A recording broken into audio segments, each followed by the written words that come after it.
Ever wondered what makes up a sentence? It's time to delve into the building blocks of language, parts of speech. Imagine a beautiful house. This house is made up of several components: bricks, cement, wood, and so on. Each element has its unique role, contributing to the overall structure. Similarly, in language, specifically in English, we have something called parts of speech. These are the bricks, cement, and wood of our language house. They are the fundamental building blocks that we use to construct sentences. Now, you might be thinking, how many parts of speech are there? Well, there are 8 of them. Yes, you heard right, 8. Each one with its unique role and function, adding its flavor to the sentence. Like a well-constructed house, a well-constructed sentence ensures that each part of speech is in its rightful place. Misplace a brick or a piece of wood, and the whole structure might collapse. Similarly, misuse a part of speech, and your sentence might not make sense. By understanding the parts of speech, we can better understand how sentences are formed and how to use different types of words correctly. It's like knowing the recipe to a perfect sentence. The 8 parts of speech are nouns, pronouns, verbs, adverbs, adjectives, conjunctions, prepositions, and interjections. Each one has its unique role and function in a sentence. For instance, a noun is the name of a person, place, thing, or idea. A verb, on the other hand, is used to describe an action or a state of being. But don't worry, we're not going to throw all this at you at once. We'll take it step by step, starting from the basics. We'll explore each part of speech in detail, giving examples along the way to help you understand their usage better. So, are you ready to embark on this linguistic journey? It's time to unravel the mysteries of language and understand how we construct our sentences. Now, let's unravel each part of speech one by one. First up is the noun, the name giver of the language. A noun is a word that represents a person, a place, a thing, or an idea. It's one of the fundamental building blocks of our sentences, giving names to everything around us. Now, let's delve into the different types of nouns. We first have proper nouns. These are specific names given to individuals, places, organizations, or things. For instance, John, Paris, and Microsoft are all proper nouns. They're always capitalized. Next, we have common nouns. These are the general names given to everyday things, places, or people. Words like cat, city, and company fall into this category. Unlike proper nouns, they're not capitalized unless they begin a sentence. Then, we have countable nouns. These are things that we can count. For example, apple or pen. You can have 1 apple, 2 apples, and so forth. Uncountable nouns, on the other hand, are things that we cannot count because they are often abstract concepts or mass nouns. For instance, music, love, or information. You can't say 2 musics or 3 loves. Moving on, we come to collective nouns. These nouns refer to a group of people, animals, or things. Words like team, flock, or bunch are collective nouns. Lastly, let's talk about compound nouns. These are nouns that are made up of 2 or more words, which may or may not be hyphenated. Some examples include mother-in-law, check-in, and toothpaste. So, in summary, nouns are the naming words in our language. They can be proper or common, countable or uncountable, and they can refer to groups or be made up of multiple words. They are everywhere in our conversations and writings, adding substance and meaning to our thoughts and ideas. So, nouns essentially name people, places, things, or ideas. They give us the vocabulary to express and share our world. Next, meet the stand-in, the pronoun. A pronoun is a versatile part of speech. It's essentially a stand-in, a substitute for a noun or a noun phrase. Pronouns help us avoid the repetition of nouns in our sentences, making our language more efficient and less redundant. Now, there are several types of pronouns, each with their unique roles. Let's take a look at them. First up, we have personal pronouns, which represent specific people or things. They change form based on number, gender, and case. For instance, I, you, he, she, it, we, and they are all personal pronouns.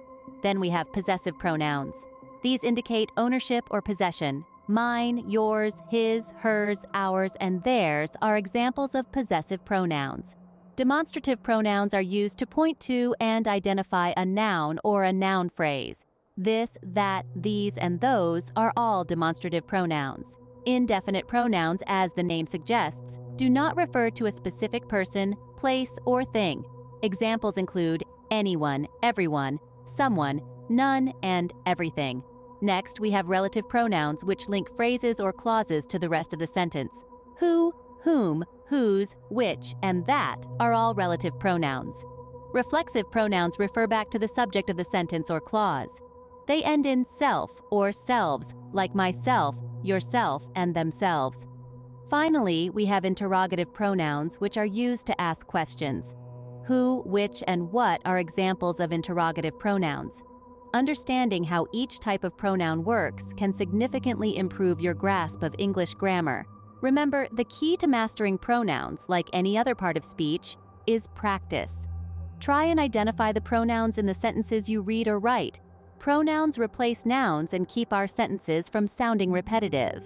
So the next time you're penning a story or having a conversation, remember the humble yet mighty pronoun and its power to transform your language. Now, let's talk action with verbs. Verbs, my friends, are the backbone of any sentence. They express the action or state of being. Without verbs, our sentences would be as lifeless as a deserted ghost town. There are three main types of verbs: action verbs, linking verbs, and helping verbs. Let's dive a little deeper, shall we? First up, we have action verbs. As the name suggests, these verbs express specific actions. They are the doers in a sentence. Think of words like run, jump, eat, think. So when you say, I run every morning, run is your action verb because it's what you're doing. Next, we have linking verbs. These verbs connect the subject of a sentence to additional information about that subject. They don't express action. Instead, they link the subject to the rest of the sentence.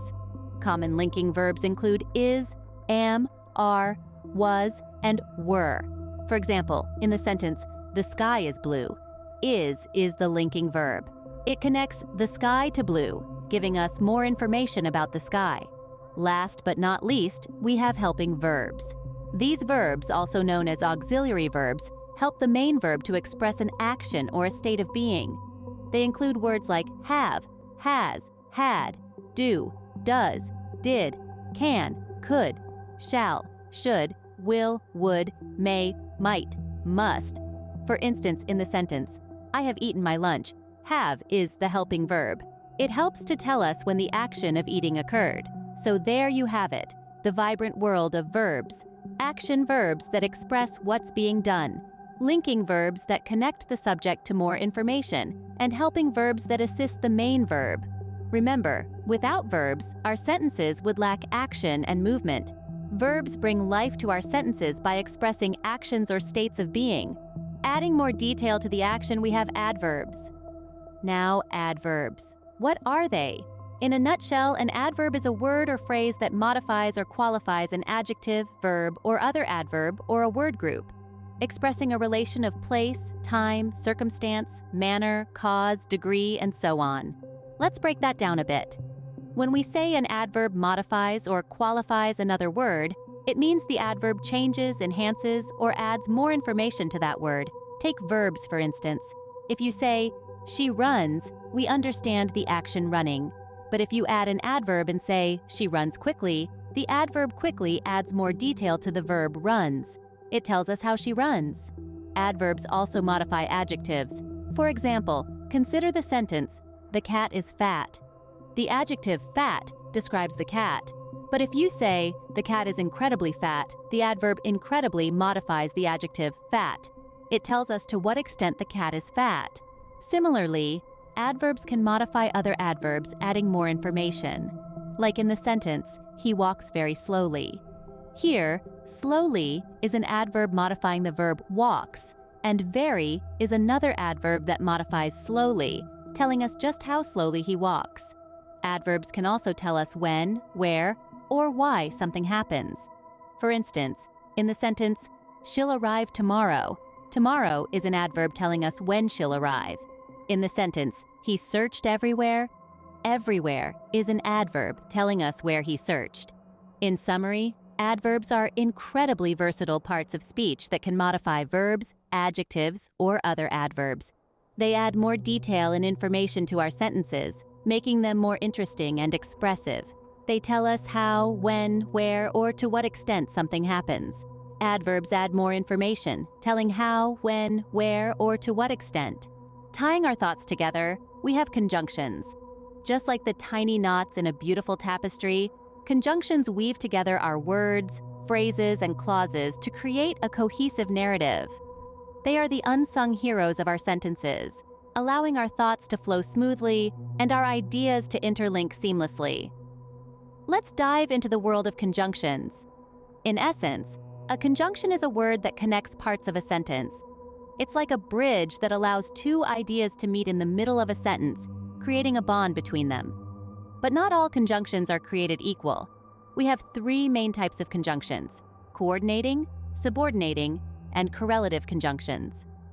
Coordinating conjunctions, often remembered by the acronym FANBOYS, which stands for and nor, but, or yet, and so, connect words, phrases, or clauses of equal rank. For example, in the sentence, "I love apples and oranges," "and" is the coordinating conjunction joining two similar ideas. Subordinating conjunctions, on the other hand, link a dependent clause to an independent clause, creating a relationship of importance. Words like although, because, unless, and since fall into this category. For instance, in the sentence, "I went to the store because we ran out of milk," because is the subordinating conjunction that explains why the action happened. Lastly, we have correlative conjunctions. These come in pairs, and they work together to balance words, phrases, or clauses. Pairs like either or, neither nor, not only, but also, are examples of correlative conjunctions. For example, "I can either go to the party or stay at home" shows either or working together to present two possible scenarios. So, whether we're joining two equal ideas with a coordinating conjunction, linking an important idea with a subordinating one, or balancing two ideas with a correlative pair, conjunctions are the glue that holds our sentences together. Conjunctions connect words, phrases, or clauses, allowing our thoughts to flow smoothly. They are the unsung heroes that make our language beautiful and our communication effective. Let's not forget the final three parts of speech: adjectives, prepositions, and interjections. Our first stop here is the adjective. Think of adjectives as the paintbrushes of language. They paint vivid pictures and add depth to our sentences by describing or qualifying nouns and pronouns. For instance, consider the sentence, "The cat is black." Here, black is an adjective because it describes the noun cat. Adjectives can describe color, size, shape, quantity, and much more. They truly are the artists of language. Next, we have prepositions. If adjectives are the artists, prepositions are the GPS of language. They give direction and location in a sentence. They can tell us where, when, or how something happens. For instance, in the sentence, "She is at the park," "at" is a preposition because it's showing the location of the noun, she. Some other common prepositions include in, on, over, under, between, and through. They're like the roadmap guiding us through a sentence. Finally, we come to interjections. Interjections are the drama queens of the English language. They express strong emotions or reactions. They're usually followed by an exclamation point to emphasize the emotion. For example, "Ouch, that hurts." Here, "ouch" is an interjection because it's expressing a sudden feeling of pain. Other examples of interjections include "wow," "oh no," "hooray," and "phew." They add a dash of emotion, making our sentences more dramatic and expressive. To sum up, adjectives decorate our sentences with detailed descriptions, prepositions guide us with directions and locations, and interjections inject emotion into our language. They may be the last on our list, but they play essential roles in making our sentences meaningful, engaging, and colorful. These remaining parts of speech add color, direction, and emotion to our sentences. Now that we've discussed all 8 parts of speech, let's recap. Firstly, we dove into the world of nouns. Remember, nouns are the building blocks of sentences. They represent people, places, things, or ideas. We also looked at different types of nouns, such as proper nouns like London or Mary, and common nouns like city or woman. Then we moved on to pronouns. those handy little words that help us avoid repetition. They take the place of nouns in a sentence. He, she, it, they. These are all examples of pronouns. And don't forget the possessive pronouns like his, hers, and theirs, which show ownership. Next up were verbs, the action words of the English language. They express what the subject of a sentence does, is, or experiences. We have action verbs like run, linking verbs like is, and helping verbs like has. We also explored the realm of adverbs, those descriptive words that modify verbs, adjectives, or other adverbs. They answer questions like how, when, where, and to what extent. Think quickly, yesterday, outside, very. Then we discussed conjunctions, the glue that holds our sentences together. They connect words, phrases, or clauses. Words like and, but, or so are all conjunctions. Of course, we didn't forget the remaining parts of speech: adjectives, prepositions, and interjections. Adjectives describe or modify nouns. Prepositions show the relationship between a noun, or pronoun, and another word in the sentence. And interjections are abrupt remarks, often used to express emotion. In essence, each part of speech plays a vital role in our language, and understanding their function is like having a roadmap to English grammar. They help to build our sentences, convey our thoughts, and express our emotions in a structured and meaningful way. Understanding these parts of speech is the first step to mastering the English language.